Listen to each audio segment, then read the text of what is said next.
In today's guide, I'm going to show you how to reset your Equate Warm Mist Humidifier using just a few simple steps. If your unit isn't working properly, not producing mist, or showing blinking warning lights, this reset method usually fixes the issue quickly. Start by turning off the humidifier and unplugging it from the wall.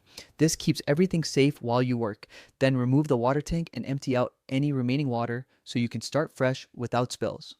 While the tank is off, take a moment to check inside the base. If you see mineral buildup, scale, or any kind of residue, clean it out. Even a small amount of debris can interfere with proper heating and mist output. Next, locate the reset button.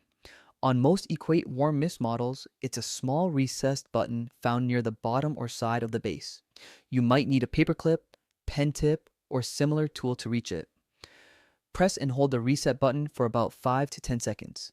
This restores the humidifier to its default settings and often clears problems like overheating protection triggers or sensor-related warnings. Once you've done that, reassemble the unit, place the tank back onto the base, and refill it with fresh water. Plug the humidifier back in, turn it on, and give it a moment to heat up. If everything reset correctly, the warm mist should begin flowing normally again. If the unit still doesn't start producing mist, double check that the heating chamber is clean, the tank is seated properly, and the water level sensor area is free from buildup.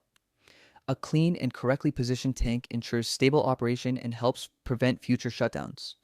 This simple reset process is usually all it takes to get an Equate Warm Mist Humidifier running smoothly again.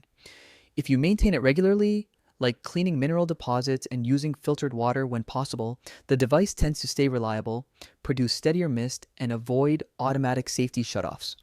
Following these steps not only solves most issues, but also helps extend the overall life of your humidifier.